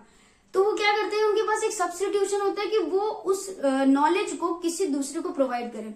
वो as a teacher, as a educator वो वर्क करते हैं, ठीक है। तो वहां पे वो क्या कर रहे हैं, खुद को सब्स्टिट्यूट की तरह एज अ रिप्रेजेंट कर रहे हैं कि उनके पास नॉलेज तो है, वो जिस डिजायर पे मीन्स उनका जो डिजायर था, जो उनकी एक एम था, जो गोल था, उन्होंने अचीव नहीं किया, बट उसके जो अब उनके पास जो नॉलेज है वो उसको कैसे यूज करें। तो वो क्या करते हैं, अपने आप को रिप्रेजेंट करते हैं एज एन एजुकेटर, ताकि सामने वाले को उस चीज का बेनिफिट हो सके। Okay, so that is substitution mechanism. Next हम बात करेंगे मैल अडेप्टिव। जितने भी मैल अडेप्टिव के मैकेनिज्म्स हैं वो बात करते हैं। ओके, तो जो हम बात करेंगे नेक्स्ट हमारा जो टाइप है वो होता है हमारा मैल अडेप्टिव मैकेनिज्म्स, ठीक है। तो मैल अडेप्टिव वो कह सकते हो मैकेनिज्म टाइप्स होते हैं जिनमें आप ऐसे डाइवर्जन ढूंढते हो जो नेगेटिव फॉर्मेट या फिर नेगेटिव रिजल्ट शो करते हैं। ओके, तो इन मैकेनिज्म्स में 10 मैकेनिज्म होते हैं, पहले हम 7 डिस्कस करेंगे, फिर बाकी के 3। पहला हमारे पास है डिस्प्लेसमेंट मैकेनिज्म। डिस्प्लेसमेंट मैकेनिज्म क्या है? डिस्प्लेसमेंट जैसे आप जानते हो कि क्या किसी चीज को क्या कहते हो, यहाँ से लाइक शिफ्ट करके या डिस्प्लेस करते हैं, ठीक है। तो वहां पे ये इसमें जो एक्सप्लेन है कि वो है डिस्चार्ज और discharging of pent up feelings to less threatening object. मतलब डिफरेंट, मतलब आपका जो भी फीलिंग या थॉट है या जो आपको ट्रिगर कर रहा है, आपके मेंटल हेल्थ को जो भी कह सकते हो स्ट्रेसर ट्रिगर कर रहा है, तो आप वहां पे वो चीज एक्सप्रेस ना करके उससे लेस थ्रेटनिंग, मतलब उससे कम आपको जो इम्पैक्ट करे चीजें, उस पे अपना जो भी एक्सप्रेशन ऑफ फीलिंग है या फिर बिहेवियर है वो आप रिप्रेजेंट कर रहे हो। डिस्प्लेसमेंट में क्या करते हो आप? फॉर एन एग्जाम्पल, लाइक अगर कोई पर्सन अपने वर्क प्लेस पे अपना काम कर रहा है, देन वहां पे उसको उसके बॉस से बहुत डांट पड़ी, लाइक कह सकते हो कि ज्यादा स्ट्रेस का माहौल हो गया, बहुत कुछ काम में कुछ ऊपर नीचे हो गया होगा, तो उसको बहुत डांट पड़ी, या हो सकता है उसने जो भी काम या टास्क लिया था वो इनअप्रोप्रिएट रहा, मीन्स अच्छे से उसने प्रॉपर प्रेजेंट नहीं किया है, या फिर कुछ ऐसा हुआ कि जिसकी वजह से वो स्ट्रेस्ड आउट हो गया, बॉस से डांट भी पड़ गई, ठीक है, काम भी अच्छे से नहीं हुआ, तो ऑल ओवर कहता है ना, जैसे कहते हैं दिन बुरा जा रहा है, तो उस पर्सन का अगर दिन बुरा जा रहा है तो वो घर आ रहा है, तो फिर वो आप क्या देखोगे उसके बिहेवियर पैटर्न में कि वो उस चीज को, अगर ये मैकेनिज्म वो अप्लाई कर रहा है तो उस चीज को वो डिस्प्लेस करेगा कहाँ पे? अपने फैमिली मेंबर्स पर। क्या हो सकता है कि लाइक उसका बच्चा है, उसके पास कि पापा पापा आइए, तो पर्सन स्ट्रेस्ड आउट है, तो वो क्या करेगा, वहां पे चीख देगा बच्चे पर, अरे जाओ बाद में कराना है, ठीक है, अभी नहीं करना है मुझे कुछ भी। या अगर मान लो उसी दिन उस बच्चे का रिपोर्ट कार्ड अगर आया हो तो बच्चा पिट भी सकता है, जस्ट बिकॉज कि वो जो भी अपना स्ट्रेस था वो ऑफिस में नहीं निकाल पाया, मीन्स लाइक अब वहां पे उसने वो रिफ्लेक्स नहीं दिखाया, वो रिएक्शन उसने वहां नहीं शो किया, अपने बॉस को वो कुछ नहीं कह सकता था, या वो उस टास्क को कह सकते हो रिकवर नहीं कर सकता, या फिर उस टास्क को अप्रोप्रिएट वापस से वैसे नहीं बिल्ड कर सकता है। तो वहां का वो जो स्ट्रेस था, एंजाइटी था, वो जो उसका मोड था, उसने कहाँ पे डिस्प्लेसमेंट शो किया? अपने फैमिली मेंबर्स पर। जैसे शाम को वगैरह है, देन जस्ट कह सकते हो ना कि अरे खाना अच्छा नहीं बना है, ठीक है, ये हटाओ यहाँ से, ये सारी चीजें।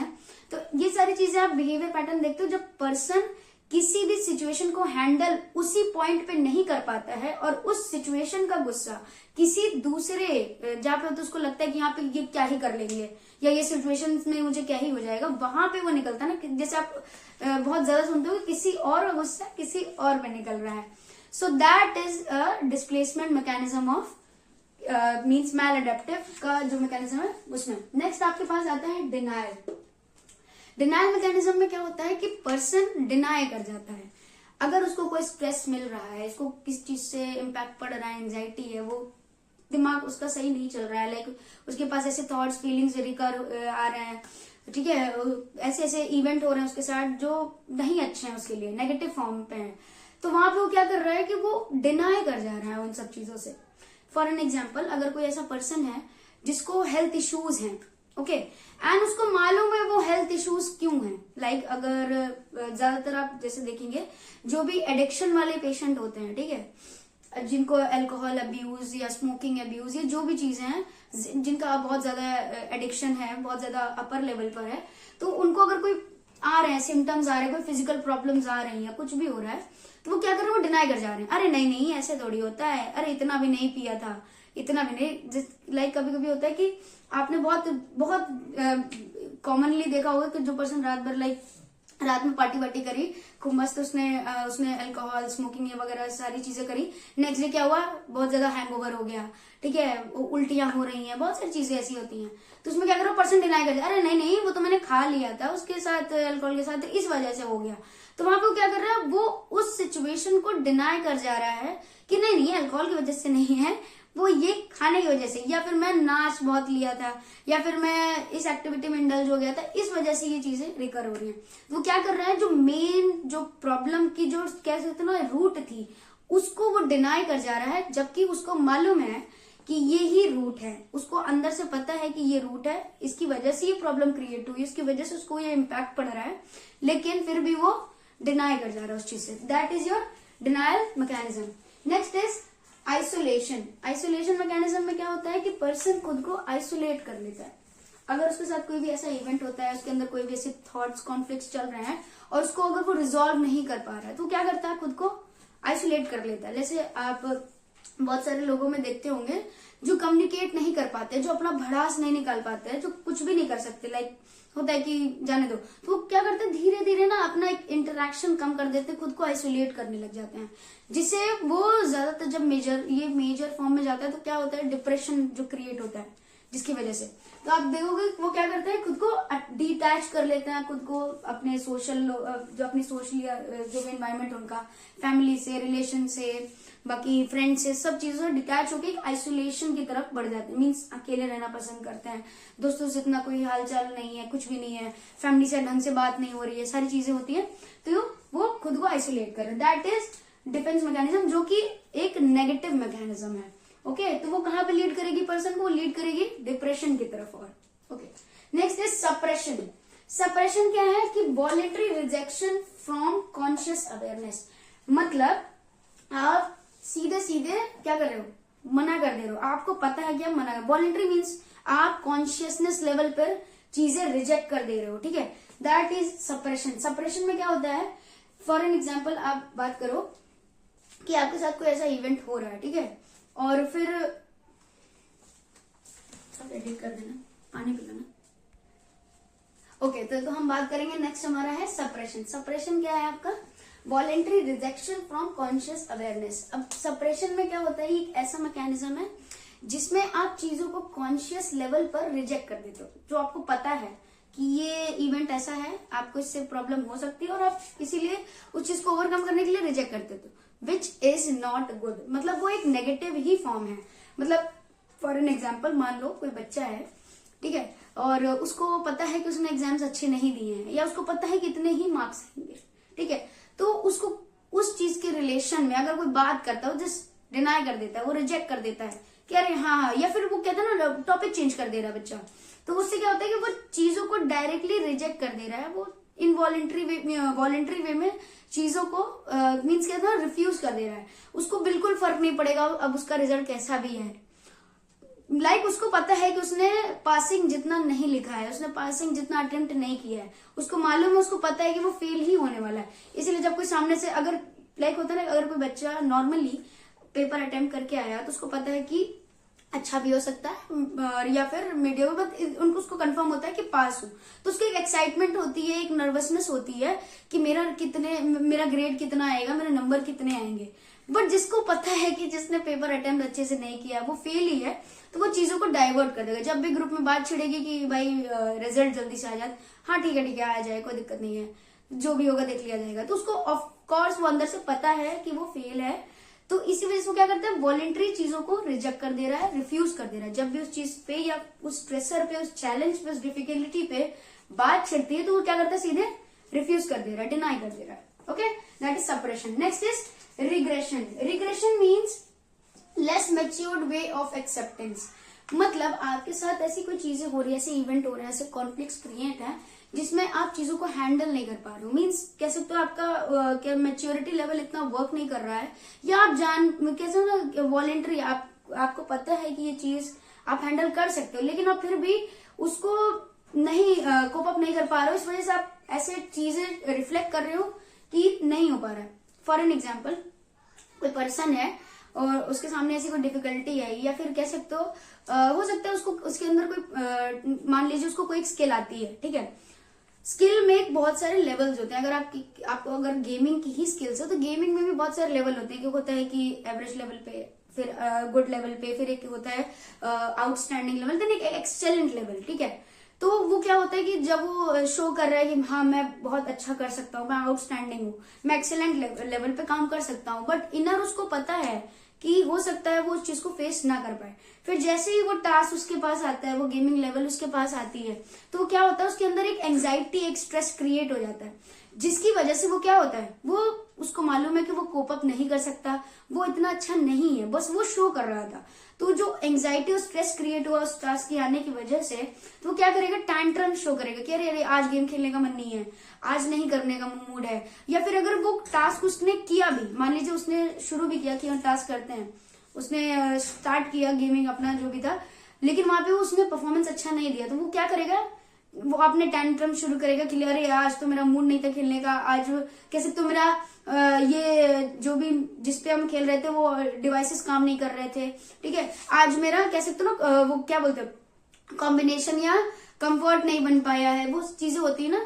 तो वो वहां पे अपनी वो उस मीन्स स्ट्रेस और या एंजाइटी को कोप अप करने के लिए वो दूसरे अलग मेथड्स शो करेगा, मीन टैंट्रम्स दिखाएगा, ठीक है, एक sublimate means form of behaviour show करेगा, जिसमें वो क्या होगा कि less mature way of behaviour उसका पैटर्न देखने को मिलेगा हमें, ठीक है। उसमें क्या होगा, वो एक्सेप्ट नहीं कर पाएगा और चीजें ऐसे लाइक बस इग्नोर कर देगा, चीजों को रैशनलाइज करके कि अरे अरे आज मेरा ये मन नहीं था, आज मेरा मूड नहीं था खेलने का, ठीक है, मेरे डिवाइसेस काम नहीं कर रहे थे, मेरा वाईफाई लो था, तो ये सारी चीजों को करके वो चीजों को टाल देगा, या फिर कह सकते हो उस प्रॉब्लम को सब्लिमेट करेगा और खुद को या जो भी एंजाइटी और स्ट्रेस उसके अंदर आई थी या जो लेवल अप करी थी वो उसको रिलीव करेगा, ठीक है।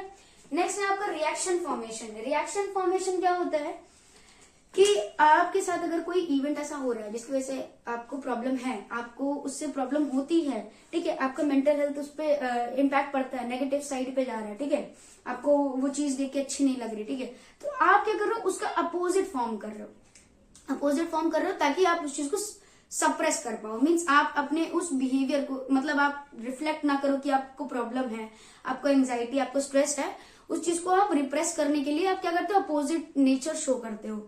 जैसे लाइक आप देखे होंगे कि अगर क्लास में कोई दो टॉपर्स है, ठीक है, first one is very like होता है ना कि उसका नेचर अच्छा है कि अगर उसको कोई प्रॉब्लम आप बताओगे लाइक कि बेटा आपका ये जो सब्जेक्ट है या फिर ये जो टॉपिक है ये वीक है, ठीक है, आपका यहाँ पे ये कॉन्सेप्ट वीक है, आपको ये अच्छे से करना है, तो जो पॉजिटिव वे में लेके जा रहा है वो क्या करेगा, उसको इम्प्रूव करेगा।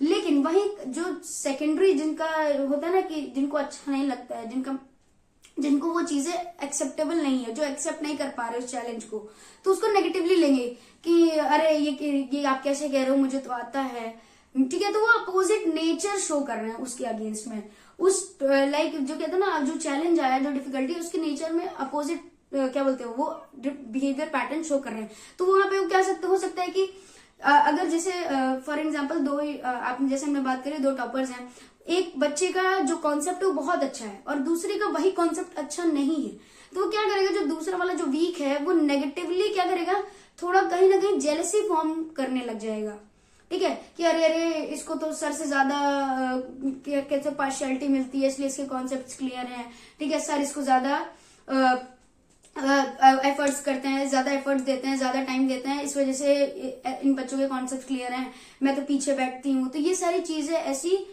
उसके बिहेवियर पैटर्न में शो करेगी जिसमें वो एक रिएक्शन अपोजिट फॉर्म करेगा कि इस वजह से ये चीजें हो रही हैं या इस वजह से ये जो भी स्ट्रेसर था वो आया है, ठीक है, वहां पे वो अपोजिट रिएक्शन या फिर कह सकते हो रिप्लेसमेंट ऑफ फीलिंग शो करेगा।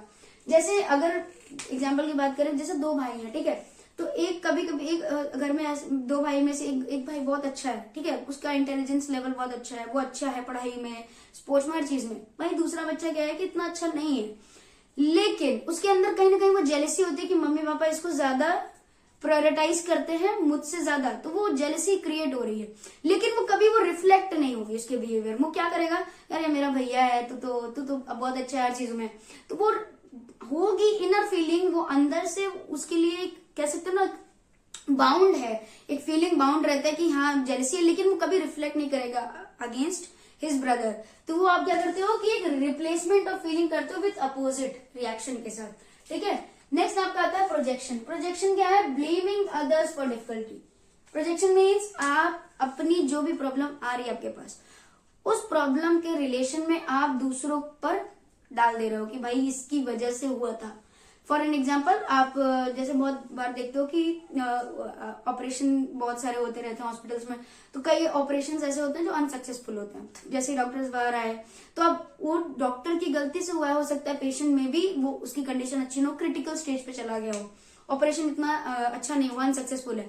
तो डॉक्टर्स क्या करेंगे, वहां के जैसे खुद को बचाने के लिए, या कह सकते हो खुद को ओके हमारा जो नेक्स्ट है वो है प्रोजेक्शन। तो प्रोजेक्शन में क्या होता है कि आपके पास जो भी डिफिकल्टी आ रही है, आप उस डिफिकल्टी का रीजन किसी और पर ब्लेम कर देते हो। मतलब आप उस डिफिकल्टी का जो भी रीजन है वो आप कहते हो कि दूसरे पर्सन की वजह से हुआ है। लाइक फॉर एन एग्जाम्पल अगर हम बात करें कि कोई बच्चा है, ठीक है, उसने बहुत सारे एफर्ट किए, बहुत कुछ किया, लेकिन हो सकता है उसने एग्जाम अच्छे से अटेम्प्ट ना किया हो, ठीक है, बहुत उसने पढ़ा बहुत सारा था, उसने अपनी सारी नॉलेज अपने सब कुछ गेन करके उसने एग्जाम अटेम्प्ट किया, बट उसका एग्जाम इतना अच्छा ना गया हो। जब रिजल्ट आता है, जब उससे पूछा जाता है कि भाई आपने तो बहुत, आपके पास बहुत नॉलेज थी, आपके पास आपने दिन रात पढ़ाई करी है, देन ये आपका रिजल्ट इतना अप्रोप्रिएट या इतना इफेक्टिबल क्यों नहीं आया? देन बच्चे भी लाइक कि मैं टाइम मैनेजमेंट नहीं कर पाया, मैं क्वेश्चन सही से पढ़ नहीं पाया। कुछ लोग होते हैं ना कि मैं दूसरा साइड ऑफ क्वेश्चन पेपर पहुंच ही नहीं पाई। तो ऐसी चीजें आप सिचुएशंस में देखते हो कि जो आप एज अ रीजन ढूंढते हो कि ताकि आप ब्लेम करके उस चीज से कोप अप कर जाओ, ठीक है। आप लाइक फॉर एन एग्जाम्पल, आप टाइमली कहीं से नहीं पहुंच रहे हो, तब वहां पे आप बताओगे बहुत ज्यादा ट्रैफिक था, इस वजह से नहीं पहुंच पाया। हो सकता है कि आपके खुद के रीजन हो, आपका मन ना यही हो आने को, आप खुद ही लेट निकले हो घर से, तो वो सारी चीजें आप कोप अप करने के लिए, अपना स्ट्रेस मैनेज करने के लिए आप क्या करते हो कि आप बता रहे ट्रैफिक बहुत ज्यादा है, या फिर मैं ऐसी सिचुएशन में फंस गया, तो वो चीजें आप प्रोजेक्ट करते हो, मीन्स किसी अदर थिंग पर या फिर किसी अदर पर्सन पर उस सिचुएशन का रीजन ब्लेम करते हो। ओके, तो बाकी के 3 डिस्कस करते हैं। ओके, तो हमारे बाकी के जो 3 मैकेनिज्म है वो है कन्वर्जन, डिसोसिएशन एंड अनडूइंग। तो पहले हम कन्वर्जन की बात करेंगे। तो conversion is the unconscious expression of conflict through physical symptoms. मतलब आपके पास कोई भी स्ट्रेसर है, ठीक है, तो उसमें क्या होता है कि आप उस चीज से लाइक इंटरेक्ट हुए, आपका जो भी एंजाइटी था वो ट्रिगर हुआ, स्ट्रेस ट्रिगर हुआ, और फिर वो इतना लेवल अप हो गया या इतना ऊपर मतलब आपके कोप अप मैकेनिज्म के ऊपर चला गया, तो आपके बॉडी में सिम्टम्स लाइक आपका फिजिकल सिम्टम शो अप हुआ उसको कोप अप करने के लिए। जैसे एग्जाम्पल की बात करें, अगर कोई इंसान है लाइक कोई बच्चा है जिसको स्टेज से डर है, ठीक है, होता है ना फोबिया है कि मैं स्टेज पे नहीं जा पाऊंगा, मेरे अंदर इतना कॉन्फिडेंस नहीं है, फिर भी उसको ओवरकम करने के लिए लाइक कुछ लोगों ने उसको मोटिवेट किया कि भाई तू कर लेगा, फॉरवर्ड मतलब बड़ो हो थोड़ा सा, तो उसने पार्ट कर लिया। But on the day of, जैसे उसका भी जो भी फंक्शन या प्रोग्राम था, वो ऑन द डे उसके अंदर वो नर्वसनेस बहुत ज्यादा बढ़ गई, ठीक है, इतनी एंजाइटी और स्ट्रेस बढ़ गई कि वो उस चीज से कोप अप नहीं कर पा रहा है, मीन्स उसको हैंडल नहीं कर पा रहा है। तो बॉडी वहां पे एक रिएक्शन शो करने लग जाती है। जैसे ही वो स्टेज पे आया उसे चक्कर आ गए, ठीक है, उसकी आंखों के सामने अंधेरा छा गया, उसको सुनाई देना बंद हो गया, ठीक है, कुछ लोग होते हैं कि प्रॉपर बेहोश हो जाते हैं स्टेज पर। तो वो आपकी बॉडी रिफ्लेक्ट शो करने लग जाती है, ना कि आपका एंजाइटी माइंड शो कर रहा है, ठीक है। मतलब आप कॉन्शियसली अनकॉन्शियसली आप नहीं शो कर रहे हो, वो आपकी बॉडी में सिम्टम्स नजर आने लगे जस्ट बिकॉज आपकी एंजाइटी या स्ट्रेस लेवल जो भी था वो इंक्रीज कर गया। जैसे हमने पढ़ा था बॉडी माइंड रिलेशनशिप में, अगर कोई भी चीज ट्रिगर हो रही है आपके मेंटल हेल्थ पर, तो वो बॉडी पर इम्पैक्ट करती है। तो वहीं पे ये मैकेनिज्म जो है उसी से रिलेटेड है कि जब भी आपका किसी भी सिचुएशन, इवेंट या किसी भी फीलिंग से इतना ज्यादा ट्रिगर हो जाता है एंजाइटी लेवल या स्ट्रेस लेवल, तो उसकी वजह से जो बॉडी में सिम्टम्स नजर आते हैं, लाइक बहुत लोग बहुत ज्यादा सोचने लगते हैं, उनके सर दर्द होने लगता है, ठीक है, तो ये सारी चीजें इसके अंदर आती है। Next is dissociation. डिसोसिएशन का मतलब होता है वहां से हट जाना, या फिर कह सकते हो उस चीज के बारे में बात नहीं करना, कम्युनिकेट नहीं करना, या फिर कह सकते हो उस चीज से अलग हो जाना, ठीक है। डिसोसिएशन मैकेनिज्म में क्या होता है, लाइक अगर पर्सन के लाइफ में कभी कोई ऐसा इवेंट हुआ, ठीक, और फिर उसकी वजह से उसको प्रॉब्लम हुई, इसका मेंटल हेल्थ खराब। लाइक कोई पर्सन है जो डिप्रेशन में पहले जा चुका है, तो अब आगे वो ऐसी इवेंट या ऐसी चीजों के बारे में नहीं बात करेगा जिसकी वजह से वो डिप्रेशन में गया था।